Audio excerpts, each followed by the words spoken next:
Hello बच्चों, आज मैं आपको क्लास 10th का जो प्रीवियस ईयर का पेपर है मैथ्स का 2020 का वो कराऊंगी। बेसिक का ये पेपर है, सेट 1 है ये। ठीक है, पेपर हम स्टार्ट कर चुके हैं। हमने 1 मार्क्स वाले सारे क्वेश्चंस कर लिए, इंग्लिश और हिंदी दोनों मीडियम में। 2 मार्क्स वाले क्वेश्चंस भी हमने कर लिए। आज हम करने वाले 3 मार्क्स के क्वेश्चंस। ठीक है, तो मैं उम्मीद करती हूँ आपने ये वाले दोनों क्वेश्चंस अच्छे से कर लिए होंगे, 1 मार्क्स के और 2 मार्क्स के। चलिए आज हम देखते हैं 3 मार्क्स वाले। तो कहाँ से शुरू है, अगर हम अपना पेपर देखें, दोनों मीडियम के लिए यही पेपर है, इंग्लिश के लिए भी और हिंदी के लिए भी, इसमें दोनों मीडियम में है। तो क्वेश्चन नंबर 20 तक तो हमारे पास देखो 1 मार्क्स के ही थे, 21 से 26 तक 2 मार्क्स के हैं, है ना। जिसमें हमने 26 नहीं किया था क्योंकि हमारे पास सिलेबस में नहीं थे ये क्वेश्चन। आज हमारे को 27 से 34 करने, तो ये सारे हमारे पास 3 मार्क्स के क्वेश्चन हैं। ठीक है, चलिए शुरू करते हैं। क्वेश्चन नंबर 27 आपसे यहाँ कह रहे हैं, यदि अल्फा तथा बीटा बहुपद, एक बहुपद आपको दे रखा है, के शुणांक है, तो alpha square plus beta square का मान ज्ञात कीजिए। आपसे वो कह रहा है कि अगर अल्फा और बीटा इस बहुपद के दो शुणांक हो तो फिर इसका मान आपको बताना है। ठीक है, इंग्लिश मीडियम के लिए भी यहीं पर ही है। If alpha and beta are the zeros of the polynomial, एक पॉलिनोमियल आपको दे रखा है, कह रहा है कि अल्फा और बीटा इसके जीरोज हैं, तो फिर अल्फा स्क्वायर और बीटा स्क्वायर की वैल्यू बताओ कि क्या होगी। ठीक है, पहले ऐसा करते हैं, इस पॉलिनोमियल को यहाँ पर लिख लेते हैं। तो आपको वो गिवन है एक्स स्क्वायर माइनस का 4x माइनस का 5। तो मैं पहले इसमें पता है क्या करती हूँ, मिडल टर्म स्प्लिट करके इसके जीरोज निकाल लेती हूँ। तो बीच वाले को किस तरीके से स्प्लिट करें कि प्लस माइनस करके माइनस का 4x आए और मल्टीप्लाई करके माइनस का 5x स्क्वायर आए। ठीक है, तो ऐसा करते हैं, ये वाले दो फैक्टर्स ले लेते हैं। ठीक है ना, इन दोनों को करेंगे तो 4x भी आ जाएगा माइनस का, और मल्टीप्लाई करेंगे तो माइनस का 5x स्क्वायर भी आ जाएगा। अब इन दोनों का एक पेयर बना दिया और इन दोनों का एक पेयर बना दिया, तो यहाँ से x कॉमन आ गया, तो x माइनस 5। यहाँ से तो 1 कॉमन आ रहा है क्योंकि x और 5 में तो कुछ भी कॉमन नहीं है, तो उसको हमने ऐसे ही छोड़ दिया। तो x प्लस 1 और x माइनस 5 इजिकल टू 0। एक बार x प्लस 1 को 0 के इक्वल रख दो, एक बार x माइनस 5 को 0 के इक्वल रख दो। तो यहाँ से x की वैल्यू -1 आ गई, यहाँ से x की वैल्यू 5 आ गई। तो मेरे को तो दो जीरोस दे रखे थे ना, अल्फा और बीटा, दो शुणांक, तो इसका मतलब अल्फा मैंने मान लिया -1 आया और बीटा मैंने मान लिया कितना आ गया, 5 आ गया। अब मुझे वैल्यू किसकी निकालनी थी, किसका मान मुझको यहाँ पर निकालना था, तो वो निकालना था alpha square plus beta square, इसी का निकालना था ना। तो -1 का स्क्वायर प्लस 5 का स्क्वायर, तो 1 प्लस 25 26 आपका आंसर आ गया। देखो आप चाहो तो इसको बीटा और इसको अल्फा भी ले सकते हो, मतलब एक आपको अल्फा लेना है, एक बीटा लेना है। ठीक है, चलिए क्वेश्चन नंबर 28 पे आते हैं। यहाँ आपसे कह रहा है, draw a circle of radius 4 centimetre from a point 7 centimetre away from the centre of the circle, construct a pair of tangents to the circle. Chapter number 11 construction का ही आपके पास क्वेश्चन है, तो मैं आपको इसको सिर्फ बता दूंगी कि आपको कंस्ट्रक्ट कैसे करना है, बाकी प्रॉपरली आपको पेंसिल कंपास से आप इसे खुद से कंस्ट्रक्ट कीजिएगा। ठीक है, एक बार हिंदी मीडियम के लिए रीड कर ले, फिर समझाती हूँ दोनों को। कह रहा है 4 सेमी त्रिज्या का एक वृत्त खींचिए। वृत्त के केंद्र से 7 सेमी की दूरी पर स्थित एक बिंदु से वृत्त पर स्पर्श रेखा युग्म की रचना कीजिए। देखो आपको करना क्या है, इसके अंदर आपको पहले एक सर्कल बनाना है, वृत्त 4 सेंटीमीटर जिसकी रेडियस होगी त्रिज्या। उसके बाद 4 सेंटीमीटर तो वो रेडियस निकल जाएगी। ठीक है, केंद्र से आपको 7 सेंटीमीटर की दूरी पे एक बिंदु लेनी है, एक पॉइंट लेना है। ठीक है ना, अब उससे आपको दो टेंजेंट्स बनानी है, स्पर्श रेखाएं बनानी है उस सर्कल के ऊपर। ठीक है, बनाएंगे कैसे, देखो यहाँ पर रफली तो मैं आपको बता ही देती हूँ यहाँ पर हम कैसे बनाएंगे। सबसे पहली बात तो आप एक सर्कल बना दोगे विड्थ 4 सेंटीमीटर का। ठीक है, अब इससे केंद्र से 7 सेंटीमीटर की दूरी पे लेनी थी, तो ये 4 है तो मान लो ये 3 है, यहाँ पर ले लिया मैंने। ठीक है, इसको P मान लेते हैं। अब हम क्या करते हैं, इसका परपेंडिकुलर बाइसेक्टर बना देंगे, किसका, OP का। ठीक है, तो जहां भी वो कट लगेगा, यहाँ लग गया मान लो, बाइसेक्टर बनाना आपको आता है ना, आधे से ज्यादा कंपास खोल के बनाना है। ये मैंने दोनों चाप यहाँ पर लगा ली।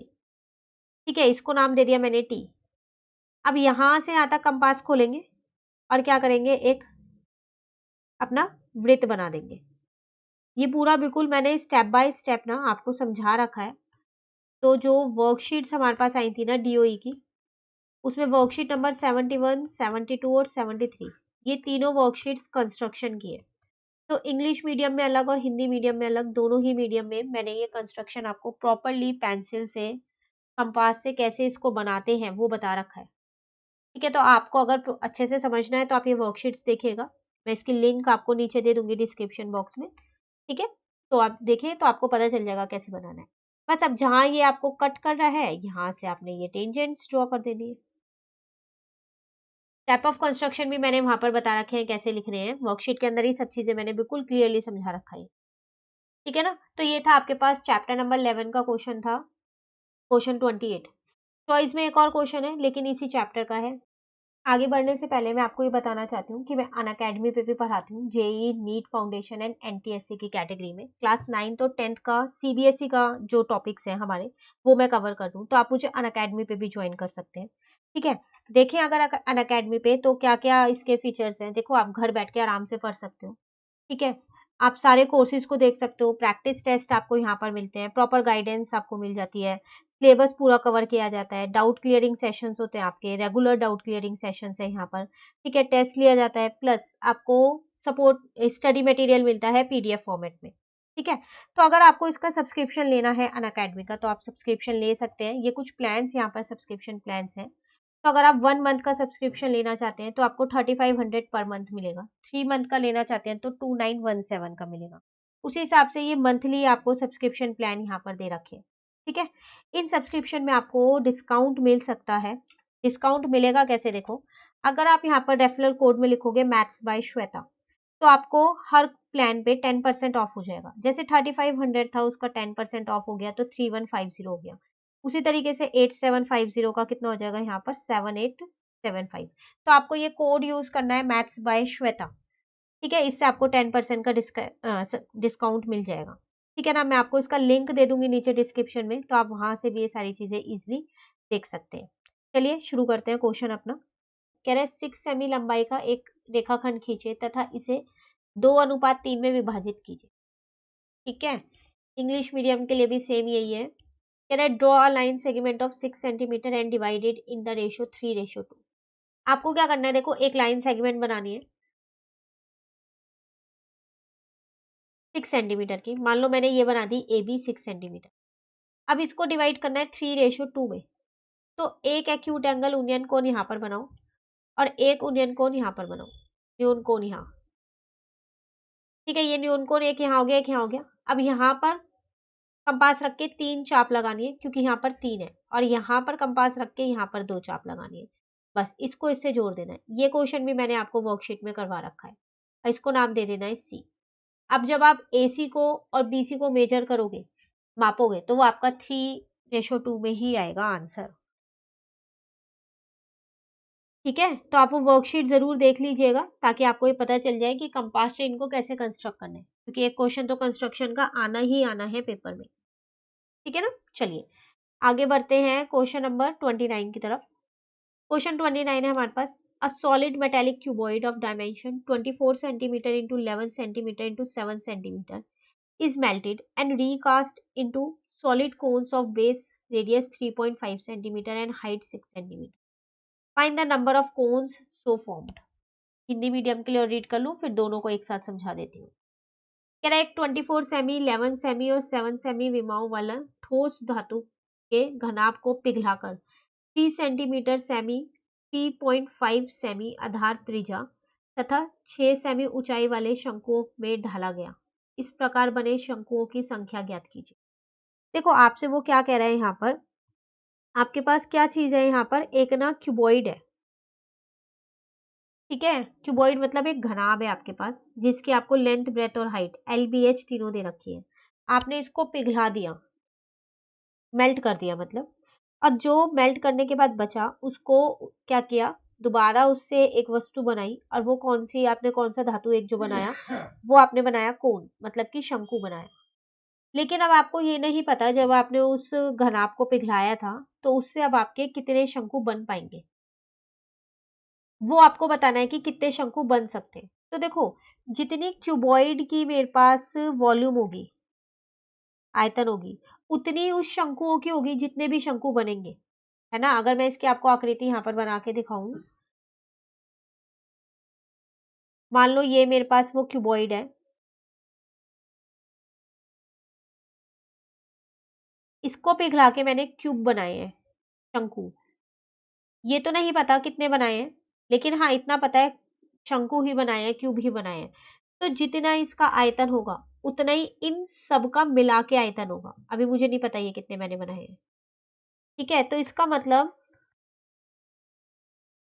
वॉल्यूम ऑफ क्यूबॉइड क्या होगा, N into volume of cones, let कर लेते हैं, let number of cones is equals to N है। जो शंकु बने थे मैंने माना वो एन है, ठीक है। तो ये आ जाएगा यहाँ पर घनाभ का आयतन किसके बराबर होगा, शंकु के आयतन के, ठीक है ना, क्योंकि हम इसको किसके आकार का बना रहे हैं, शंकु के आकार का ही बना रहे हैं, ठीक है। तो बस आपको पता है कि घनाभ का आयतन होता क्या है, L into B into H, यही होता है। और अगर मैं अब आपसे पूछूं कि इसका कोण का, शंकु का क्या होता है, तो वो हो जाएगा आपके पास n into 1/3 pi r square h. L आपको यहाँ पर दे रखा है 24, बी भी दे रखा है और एच भी दे रखा है, ठीक है। एन ऐसे ही रहेगा 1/3, पाई की जगह 22/7, आर आपको दे रखा था 3.5, तो इंटू 3.5 दो बार, एच भी आपको 6 दे रखा था। ये एन आपको निकालना है। तो ऐसा करते हैं, एन को यहीं छोड़ देते हैं, बाकी सबको घुमा देते हैं। कैसे, 3 और 7, पहले यहाँ से पॉइंट हटा लेते हैं, 10 आ जाएगा, यहाँ से पॉइंट हटाया 10, तो ये नीचे सब डिवाइड किया, दूसरी साइड जाके सब मल्टीप्लाई के हो जाएंगे, ऊपर वाले सारे नीचे आके डिवाइड के हो जाएंगे, इजिकल टू में एन रह गया। एन ही तो हमें निकालना है, यही तो हमें बताएगा कि कितने शंकु बने। अब इन्हें कट कर दो, देखो इसको इससे कट किया 2 पे, 7 को इससे कट किया 5 पे, 3 को इससे कट किया 2 पे, 7 को इससे कट किया 5 पे, 5 को इससे कट किया 2 पे, 2 को 2 से कट कर दिया, 5 को इससे कट किया, एक सेकेंड 2 आएगा यहाँ पर, और इस 2 को इस 2 से कट कर दिया, फाइनली क्या बचा, सब चीज तो कट हो गई है, बस एक 24 बचा। इसका मतलब आप 24 कोण बना पाओगे उस क्यूबॉइड से। कितने शंकु बना सकते हो आप, 24, ठीक है। तो ये था आपके पास क्वेश्चन नंबर कौन सा, 29th क्वेश्चन। चलिए क्वेश्चन नंबर 30 पे आते हैं। टिग्नोमेट्री, चॉइस में भी टिग्नोमेट्री दी है। देखो क्या कह रहा है, आपको सिद्ध करना है, आपको 1 + 10a - sec a इंटू में 1 + 10a + sec a is equal to 2 10a। Same English medium वालों के लिए ये प्रूव करना है आपको। यहाँ पर 1 + 10a - sec a multiply 1 + 10a + sec a 2 10a के बराबर है, ठीक है। कैसे करेंगे प्रूफ, पहले तो यहाँ लिख लेते हैं, क्वेश्चन लिख लेते हैं एक बारी। तो क्वेश्चन था आपके पास 1 + 10a - sec a, एक ब्रैकेट में था, मल्टीप्लाई 1 + 10a + sec a एक ब्रैकेट में था, इज इक्वल टू 2 10a। देखो इसको थोड़ा सा चेंज कर लेते हैं, इसको हम ऐसा करते हैं 1 + 10a एक ब्रैकेट में रखते हैं, माइनस sec a अलग रखते हैं। उसी तरीके से यहाँ पर भी ऐसे करते हैं, 1 + 10a एक ब्रैकेट में रखते हैं, अब प्लस sec a एक ब्रैकेट में रखते हैं, इज इक्वल टू 2 10a। अब देखो ये मेरा पूरा a है, ये पूरा b है, यहाँ पर ये पूरा a है, ये पूरा b है, आइडेंटिटी लग रही है इसमें तो a - b और a + b की। अगर मैं यहाँ आइडेंटिटी लिखूं a - b और a + b, तो वो क्या होती है मेरे पास, a² - b²। तो a मेरे पास 1 + 10a है, तो a² मतलब इसका स्क्वायर, -b² मतलब sec a का स्क्वायर, ठीक है। अब हम लेफ्ट हैंड साइड सॉल्व करें, इजिकल टू में 2 10a, चलो साथ साथ चलाते रहो, कोई दिक्कत नहीं है उसके अंदर अगर आप चला दोगे। तो यहाँ पर a प्लस बी का whole square, a square plus b square plus 2ab minus sec square a, ये इजिकल टू में 2tan a ऐसे ही चल रहा है। यहां तक क्लियर है? अब देखो इसको तो आप ऐसे ही रहने दो 1 प्लस 2tan a को। अब आपके पास ये दो बचा, tan स्क्वायर ए माइनस sec स्क्वायर ए, यही बचा। तो देखो आपके पास एक आइडेंटिटी होती है, वो क्या होती है 1 plus tan square a is equal to sec square a, ये आइडेंटिटी होती है। अब अगर मैं इस sec स्क्वायर ए को इधर ले आऊं तो माइनस का हो जाएगा, और इस 1 को उधर ले जाऊं तो ये माइनस का हो जाएगा।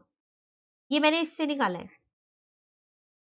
तो इसका मतलब मैं tan स्क्वायर ए माइनस sec स्क्वायर ए की जगह -1 रख सकती हूँ, ये ऐसे ही रहेगा। रख सकती हूँ ना -1, तो वही मैंने रख दिया।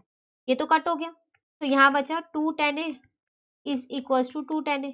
हो गया ना प्रूफ? तो ये आ गया मेरा हेंस प्रूफ। यही मुझे प्रूफ करना था। तो हर बार ऐसा नहीं है, ट्रिग्नोमेट्री का क्वेश्चन मुश्किल ही आएगा। देखो कितना तो आसान क्वेश्चन था, हार्डली 5 to 6 स्टेप्स हैं और सॉल्व हो गया। कई बच्चों को बहुत डर होता है ट्रिग्नोमेट्री से, तो ऐसे डरने वाली कोई बात नहीं है। जितनी ज्यादा इन क्वेश्चंस की प्रैक्टिस करोगे उतने ज्यादा आपको पता चलेगा कि किस क्वेश्चन में कौन सी ट्रिक लगानी है ताकि वो जल्दी से सॉल्व हो जाए। ठीक है, चलिए एक और देखते हैं। इसमें एक और चॉइस में भी आपको यही दे रखा है, प्रूव करना है आपको यहाँ पर। ठीक है, कॉसेक थीटा अपॉन में cosec theta -1 plus cosec theta upon में cosec theta +1 is equal to 2 sec square theta. Hindi medium में भी सेम यही है, आपको ये सिद्ध करना है यहाँ पर। ठीक है ना, चलिए देखते हैं कैसे इसको सिद्ध करेंगे। और डाल दिया मैंने, पहले लिख लेते हैं क्या दे रखा था। कॉसेक थीटा और यहाँ था कॉसेक थीटा -1, कॉसेक थीटा यहाँ पर था cosec theta +1, 2 sec square theta. वही लेफ्ट हैंड साइड सॉल्व करते हैं, राइट हैंड साइड के इक्वल ले आएंगे इसको। ठीक है, सबसे पहली बात तो मैं इनके बेस सेम कर लेती हूँ नीचे के हर। तो मैंने यहाँ पर क्या किया, देखो एलसीएम ले लेती हूँ मैं यहाँ। तो यहाँ पर आ जाएगा कॉसेक थीटा, ब्रैकेट में आएगा कॉसेक थीटा +1, क्योंकि ये तो लिखा हुआ ही है तो दूसरा वाला ब्रैकेट आएगा। उसी तरीके से कॉसेक थीटा यहाँ पर आएगा कॉसेक थीटा -1।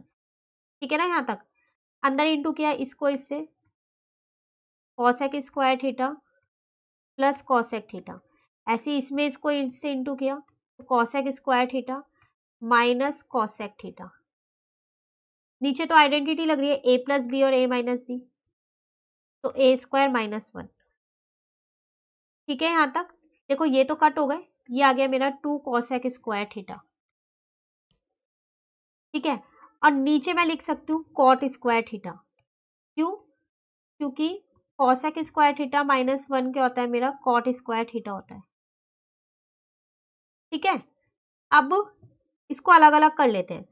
देखो कॉसेक स्क्वायर थीटा को मैंने लिख दिया 1 अपॉन में साइन स्क्वायर थीटा। ठीक है ना, और कॉट स्क्वायर थीटा को मैंने लिख दिया कॉसेक स्क्वायर थीटा अपॉन में साइन स्क्वायर थीटा। अब जब ये ऊपर जाएगा तो रेसिप्रोकल होके जाएगा, क्योंकि 2 बार अपॉन है, तो इसका मतलब ये हो जाएगा मेरे पास साइन स्क्वायर थीटा अपॉन में कॉस स्क्वायर थीटा। ये तो कट गया, तो 2 अपॉन में कॉस स्क्वायर थीटा बचा। यही बचा ना हमारे पास। इसको हम क्या लिख सकते हैं, इसको हम लिख सकते हैं 2 सेक स्क्वायर थीटा। क्यों? क्योंकि 1 अपॉन में कॉस स्क्वायर थीटा तो सेक स्क्वायर थीटा ही होता है, और यही हमारा राइट हैंड साइड के इक्वल है। देखो आप, ये रहा, हो गया प्रूफ, हो गया ना प्रूफ। तो ये था हमारे पास ट्रिग्नोमेट्री के क्वेश्चंस। 2 क्वेश्चंस थे, चॉइस में भी ट्रिग्नोमेट्री ही थी। ठीक है, चलिए क्वेश्चन नंबर 31 पे आते हैं। 31 क्वेश्चन है आपके पास हिंदी मीडियम वालों के लिए। तो ये रहा, लिखा है दिया है कि √3 एक अपरिमेय संख्या है, दर्शाइए कि 5 + 2 √3 एक अपरिमेय संख्या है। आपसे कह रहा है √3 तो एक अपरिमेय संख्या है, आपको क्या दिखाना है कि 5 + 2 √3 भी एक अपरिमेय संख्या है, ये आपको बताना है। ठीक है, इंग्लिश मीडियम के लिए भी सेम यही है। ये रहा question, given that √3 is an irrational number, show that 5 + 2 √3 is an irrational number. हमें पता है √3 तो इरेशनल नंबर है, हमको क्या शो करना है यहाँ पर कि 5 + 2√3 भी एक इरेशनल नंबर है, ठीक है ना। तो चलिए यहाँ पर करते हैं इसको, 31 नंबर का क्वेश्चन है ना ये। सबसे पहले तो हम लेट कर लेते हैं, let 5 + 2√3 is a rational number, ठीक है। माना 5 + 2√3 एक अपरिमेय संख्या है। तो जब ये अपरिमेय नहीं, परिमेय संख्या, अपरिमेय तो देखो हमको ये दे रखा है √3 है, अगर मैं आपको क्वेश्चन दिखाऊं ये दे रखा है, ठीक है। तो इसको फिर तो मैं a/b के इक्वल लिख सकती हूँ, और a और b है क्या मेरे, where a and b are coprime, है ना। रैशनल नंबर वही तो नंबर्स होते हैं जिनको हम p/q की फॉर्म में लिख सकते हैं, वही होते हैं। तो यहाँ पर मैंने p/q की जगह a/b ले लिया, आप p/q भी ले सकते हो, ठीक है।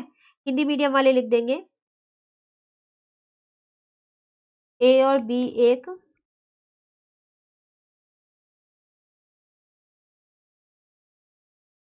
सहअभाज्य संख्याएं हैं। और ये को प्राइम नंबर्स क्या होते हैं, जिनका HCF हमेशा 1 होता है, ठीक है। तो इन दोनों का कॉमन फैक्टर सिर्फ 1 ही होगा इनका, और कोई नहीं होगा। अब हम इसको सॉल्व कर लेते हैं, √3 की वैल्यू निकाल लेते हैं यहाँ से, ठीक है। कैसे निकालेंगे, देखो √3 की वैल्यू हम यहाँ से 2√3 यहीं छोड़ दो, a/b, ये प्लस का 5 था, इधर आके माइनस का हो गया, तो 2√3 is equal to a minus 5b/b आ गया। अब √3 इज इक्वल टू, ये 2 मल्टीप्लाई का है, नीचे आके किसका हो जाएगा, ये डिवाइड का हो जाएगा। अब आप देखो, आपसे कह रहा था कि √3 तो अपरिमेय संख्या है, इरेशनल नंबर, ये तो आपको दे ही रखा था, दे रखा था, जबकि ये तो मेरा रैशनल नंबर है। तो एक रैशनल नंबर और एक इरेशनल नंबर क्या इक्वल हो सकते हैं, नहीं हो सकते, नहीं हो सकते ना। Root given that √3 is an irrational number, but a minus 5b/2b is an rational number। और ऐसा तो हो नहीं सकता कि एक रैशनल नंबर और एक इरेशनल नंबर इक्वल हो जाए, ठीक है। दिया है √3 एक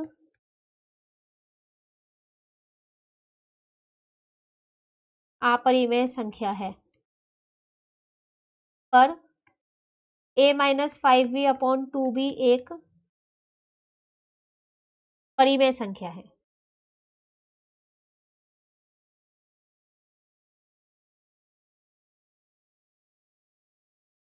नहीं हो सकता ना ऐसा, एक रैशनल और एक इरेशनल इक्वल, तो आवर अजम्पशन इज रॉन्ग, तो जो हमने माना था वो गलत था। और यहां लिख देंगे हम क्या, 5 + 2√3 is a irrational number। 5 + 2√3 एक अपरिमेय संख्या है, ठीक है। तो यहीं से हमें पता चल गया था हमारी अजम्पशन गलत है, क्योंकि एक रैशनल और एक इरेशनल नंबर कभी भी इक्वल नहीं हो सकते। तो ये था आपके पास कौन सा क्वेश्चन, 31। चॉइस में एक और क्वेश्चन दे रखा है, देख लेते हैं, चलो। कह रहा है an army contingent of 612 members is to be march behind an army band of 48 members in a parade. The two groups are to be marched in the same number of columns. What is the maximum number of columns in which they can march? ठीक है, देखो यहाँ पर भी है Hindi medium. किसी parade में 612 सदस्यों वाली एक सेना की टुकड़ी को 48 सदस्यों वाले एक बैंड के पीछे मार्च करना है। दोनों समूहों को समान संख्या वाले स्तंभों में मार्च करना है। उन स्तंभों की अधिकतम संख्या, अधिकतम जिसमें वह मार्च कर सकते हैं, क्या होगी। देखो, जब भी बोले ना अधिकतम या फिर जब भी बोले मैक्सिमम, हमेशा याद रखना आपको HCF ही निकालना है। और जब भी बोले लोएस्ट, मिनिमम, स्मॉलेस्ट, तो हमेशा आपको एलसीएम निकालना है। ठीक है, तो देखते ही पता चल रहा है कि इसका और इसका मुझे क्या करना है, सिर्फ एचसीएफ निकालना है और मुझे पता चल जाएगा यही करना है। तो चलिए, तो हम यहाँ पर निकाल देते हैं इनका एचसीएफ और डालते हैं यहाँ। तो आपके पास नंबर थे 612 एंड 48। लॉन्ग डिवीजन मेथड से मैं निकाल लूँ। मैंने आपको ऊपर के क्वेश्चन में प्राइम फैक्टराइजेशन से भी सिखाया था। आपकी मर्जी, आप किसी भी तरीके से निकाल सकते हो। ठीक है, तो यहाँ पर 1 जाएगा 48, 11 में से 3 गए, 8 गए, 3, 1 यहाँ बचा, यहाँ 2। अभी भी ये जा रहा है, इससे 2 पे जा रहा है, 96 पे। 12 में से 6 गए, 6, 12 में से 9 गए, 3। अब नहीं जा रहा, तो आप 48 को अंदर रख लेते हैं। लॉन्ग डिवीजन यही होता है ना, 1 जा 36, 2 यहाँ, 1 यहाँ, 3 जा 36। तो इसका मतलब एचसीएफ आपके पास कितना आ गया, 12 आ गया। आपसे क्या कह रहा था वो, what is the maximum number of columns. तो कितने होंगे मैक्सिमम नंबर ऑफ कॉलम्स, तो 12 कॉलम्स होंगे उसमें मैक्सिमम। ठीक है, चलिए नेक्स्ट क्वेश्चन पे आते हैं। क्वेश्चन नंबर है आपके पास यहाँ पर 32 क्वेश्चन है। कह रहा है आपसे, सिद्ध कीजिए कि एक समकोण त्रिभुज में कर्ण का वर्ग अन्य दो भुजाओं के वर्ग के योग के समान होता है। पाइथागोरस प्रमेय याद है आपको, इसमें आपको यही सिद्ध करना है कि एक समकोण त्रिभुज में जो कर्ण का वर्ग है वो बाकी की जो दो भुजाएं होती हैं उनके वर्गों के योग के बराबर होता है। इंग्लिश मीडियम में देखते हैं फिर करते हैं। कह रहा है, prove that in a right triangle the square of a hypotenuse is equal to the sum of the square of other two side. कह रहा है ये प्रूव करो कि आपके पास अगर एक राइट ट्राइंगल है, ठीक है, तो उसमें जो हाइपोटेन्यूज है उसका जो स्क्वायर है वो बाकी की जो दो साइड्स आपके पास बची हैं उनके स्क्वायर के सम के बराबर होगा। ये आपको प्रूव करना है। ठीक है, पाइथागोरस थ्योरम है ये, चैप्टर नंबर 6 की हमने पहले भी कर रखी है, वर्कशीट में ये थ्योरम कर रखी है। थ्योरम्स मैंने आपको अलग से समझाई थी, उसमें भी हमने ये कर रखी है।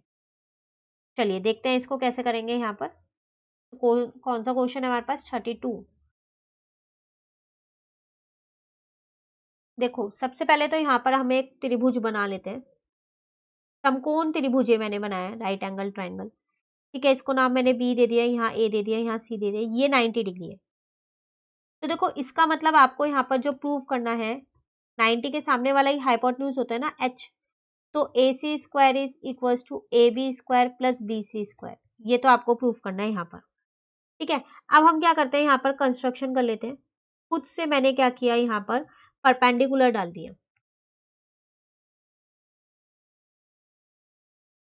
ये हमने खुद से रचना की है इसमें। और रचना हमने क्या की, हमने बी डी डाला, लंब किस पे डाला है, एसी पे, तो इसका मतलब ये 90 डिग्री हो गया। अब अकॉर्डिंग टू थ्योरम 10.7 हम देखें ना, तो 10.7 थ्योरम हमको बोलती है यहाँ पर कि जो ये ट्राइंगल बना है ये इस पूरे बड़े वाले ट्राइंगल के सिमिलर होगा।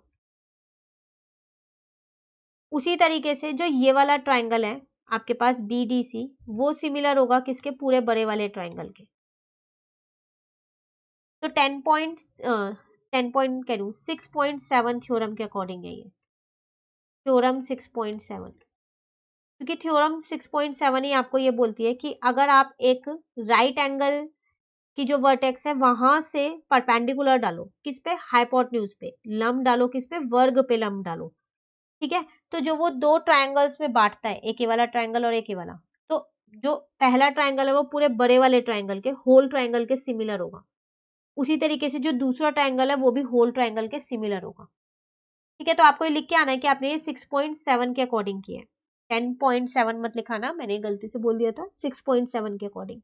अब देखो जब ये दोनों ट्राइंगल सिमिलर हैं, एक जैसे हैं, ठीक है, तो इसका मतलब ए डी अपॉन में ए बी होगा और ए बी अपॉन में ए सी होगा। ठीक है ना, तो जो उनकी साइड्स है वो सेम रेशो में होगी ना, सेम अनुपात में होगी उनकी भुजाएं। उसी तरीके से अगर मैं इसकी बात करूं तो सी डी अपॉन में बी सी लिख दिया मैंने, यहाँ बी सी अपॉन में ए सी लिख दिया। तो यहां से क्रॉस मल्टीप्लाई किया तो ए बी का स्क्वायर आ गया ए डी इंटू में ए सी, और यहाँ पर बी सी का स्क्वायर कितना आ गया, सी डी इंटू में ए सी। इसको अपनी समीकरण 1 और इसको समीकरण 2 मान लो। बस अब दोनों को ऐड कर दो, एडिंग इक्वेशन 1 एंड 2, 1 और 2 को जोड़ने पर, तो लेफ्ट हैंड साइड को लेफ्ट हैंड साइड से जोड़ देते हैं और राइट हैंड साइड को राइट हैंड साइड से जोड़ देते हैं। ठीक है, यहां तक।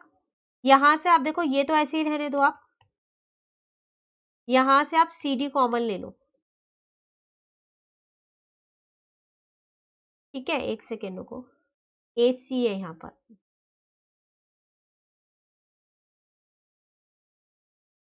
तो यहां से आप AC कॉमन ले लो। अब आ रहा है ना दोनों में से AC कॉमन, तो यहां बचा आप पे AD और यहां बचा आप पे CD।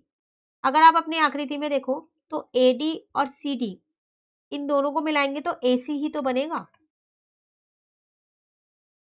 तो यहां पर आ गया AC इंटू में AC। बस जो आपको प्रूव करना था वो प्रूव हो गया है।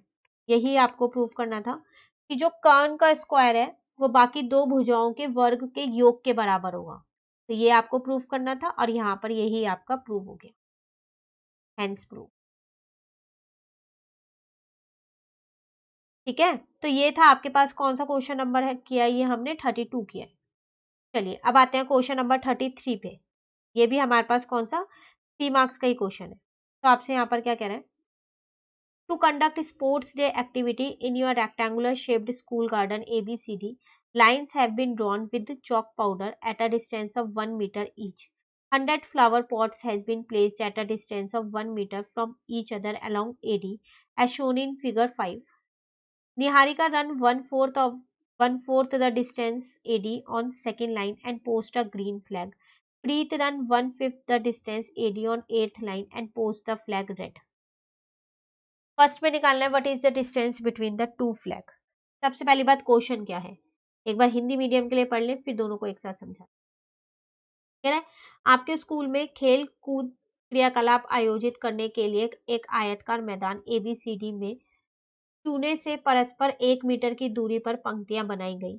AD के अनुदिशा परस्पर 1 मीटर की दूरी पर 100 गमले रखे गए हैं, जैसे कि आकृति 5 में ये दिख रहे हैं आपको गमले। ठीक है, ये 100 तक है, दर्शाया गया है। निहारिका दूसरी पंक्ति में AD के 1/4 भाग के बराबर की दूरी दौड़ती है और वहां एक हरा झंडा गाड़ देती है। प्रीत 8वीं पंक्ति में AD के 1/5 भाग के बराबर की दूरी दौड़ता है और वहां एक लाल झंडा गाड़ देता है। दोनों झंडों के बीच की दूरी क्या है। देखो ये दो बच्चे हैं, एक निहारिका है और एक प्रीत है। ठीक है, आपको ये पूरा AD दे रखा है, कितना है 100 है। आपसे यहाँ पर क्या कह रहे हैं वो क्वेश्चन में कि जो ये दोनों बच्चे हैं ना, ये कितना, निहारिका कितना जा रही है, इस AD के 1/4 भाग पे जाती है। ठीक है, और एक झंडा यहाँ पर गाड़ देती है। कौन से कलर का झंडा लगाती है वो, यहाँ पर हरे रंग का। ऐसी एक प्रीत है वो 1/5 भाग पे जाता है और कौन सा झंडा फिर वहां पर लगा देता है, लाल रंग का। अब मुझे इन दोनों झंडे की दूरी बतानी है, ये डिस्टेंस इन दोनों के बीच का। तो देखो दूरी बतानी है तो दूरी सूत्र लगाना पड़ेगा। दूरी सूत्र लगाने के लिए मुझे ये पॉइंट्स तो चाहिए। अगर मैं इसको N और इसको P मान लूं, ये निहारिका का है ये प्रीत का है, तो N और P तो चाहिए, चाहिए नहीं चाहिए। तो देखो एक चीज तो आपको यहाँ पर आसानी से मिल रही है, एक्स एक्सिस 2 तो मिल गया, और अगर मैं यहाँ पर देखूं तो एक्स एक्सिस 8 मिल गया है। अब बात आती है वाई एक्सिस के क्या करें। तो वो बोल रहा था कि जो निहारिका है वो 1/4 AD का, AD मेरे को 100 दे रखा है ना, तो मैं यहां से निकाल लूंगी उसको। देखो तो सबसे पहली बात, हमको AD यहाँ पर दे रखा है 100 मीटर, तो हम पहले किसका निकाल लेते हैं, निहारिका का निकाल लेते हैं। तो वो आ जाएगा मेरे पास 1/4 AD था, इसका मतलब 1/4 इंटू में 100, तो ये आ जाएगा 25 मीटर। उसी तरह एक मेरे पास प्रीत था, उसका था 1/5 AD, तो 1/5 इंटू में 100, तो ये आ जाएगा मेरे पास 20 मीटर। चलो तो ये निकल गया 25 और ये निकल गया 20। अब तो आप इनका डिस्टेंस निकाल सकते हो आसान से, डिस्टेंस फॉर्मूला लगा के। N के आ गए मेरे पास 2 और 25। ठीक है, और P के मेरे पास कितने हैं, P के हैं मेरे पास 8 और 20। तो इसको आप लो x1 x2, इसको लो आप x1 y1 लो इसको आप, और इसको आप लो x2 y2। डिस्टेंस फॉर्मूला लगाते हैं हम np, वो क्या होगा हमारे पास x2 माइनस x1 का whole square plus y2 minus y1 का होल स्क्वायर और ये अंडर रूट। ठीक है, तो np कितना आ जाएगा x2 माइनस x1, इसका मतलब 8 माइनस 2 का होल स्क्वायर प्लस 20 माइनस 25 का होल स्क्वायर, ये अंडर रूट ऐसी है। तो 6 का स्क्वायर 36, यहाँ पर -5 आएगा, तो -5 का स्क्वायर आ जाएगा 25। तो ये मेरा निकल के आ गया √61 यूनिट। तो उन दोनों झंडों के बीच की दूरी कितनी दूरी है, √61 यूनिट है। तो पहली चीज तो हमारी निकल गई जो वो हमसे कह रहा था। सेकंड में वो हमसे क्या कह रहा है यहाँ पर, यदि रेशम को नीले रंग का, ठीक है, रश्मि, अच्छा यहाँ एक और गर्ल आ गई, यदि रश्मि को नीले झंडा इन दोनों झंडों के को मिलने वाले रेखाखंड पर ठीक आधी दूरी पर, मतलब कि बीच में गाड़ना हो, तो उसे अपने झंडा कहाँ गाड़ना चाहिए।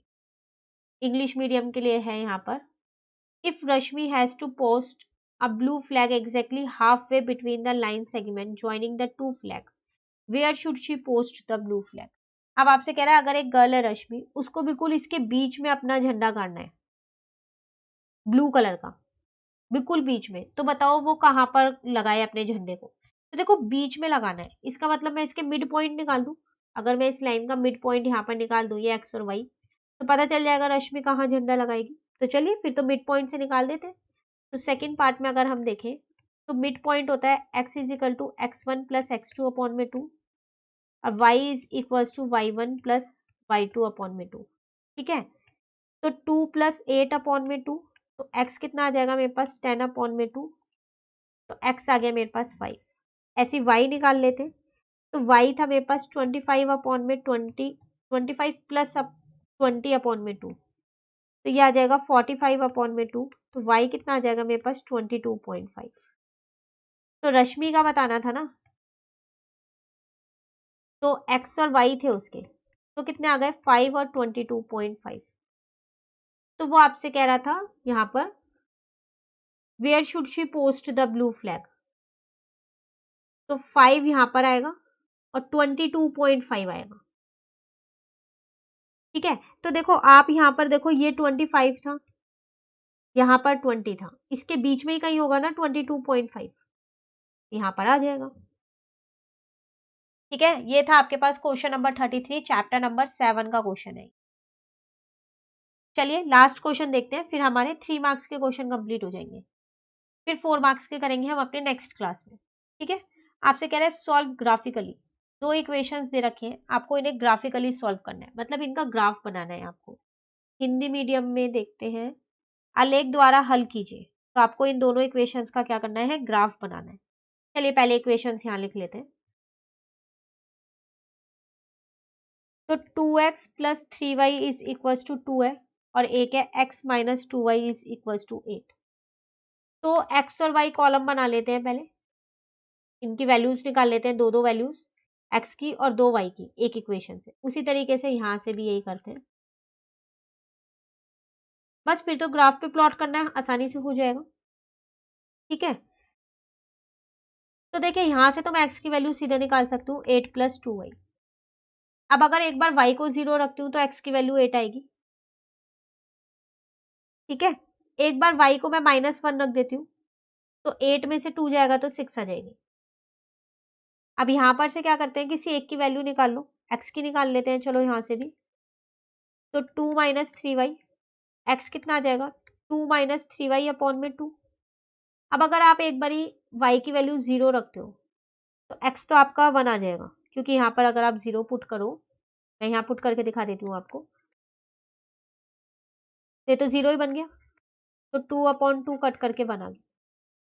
अब अगर आप एक बार y की वैल्यू 2 पुट करके देख लो, कुछ भी पुट कर सकते हो, आपकी मर्जी है, ऐसा नहीं है जो मैं पुट करूँ वही आपको पुट करनी है। तो 2 माइनस 6 अपॉन में 2, तो -4 अपॉन में 2, तो ये -2 आ जाएगा। बस अब आपको क्या करना है, इसका ग्राफ बनाना है, तो ग्राफ यहाँ पर देखते हैं।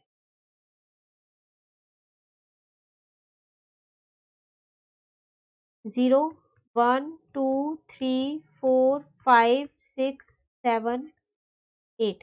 मैं एक रफली बना रही हूँ, ठीक है। आप पेंसिल स्केल से इसे प्रॉपरली बनाइएगा, तभी आपके पॉइंट्स निकल पाएंगे।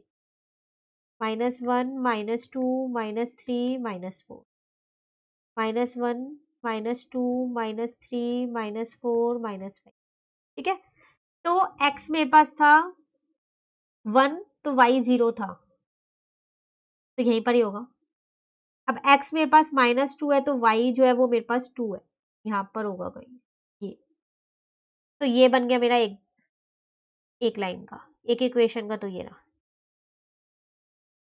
ठीक है। इक्वेशन कौन सी है ये? 2x + 3y = 2, इस वाली इक्वेशन का ही। चलो दूसरे का देखते हैं। y 0 है, x 8 है, y 0 है, x 8 है, ये रहा, ठीक है। उसके बाद y -1 है और x कितना आ जाएगा? 6 है, तो यहां पर कहीं होगा। तो लो,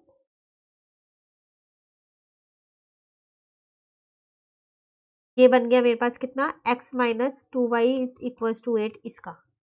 तो कटिंग पॉइंट यहाँ कहीं आया है ना। तो इसका मतलब x आ गया 5 और ये आ जाएगा मेरे पास -2।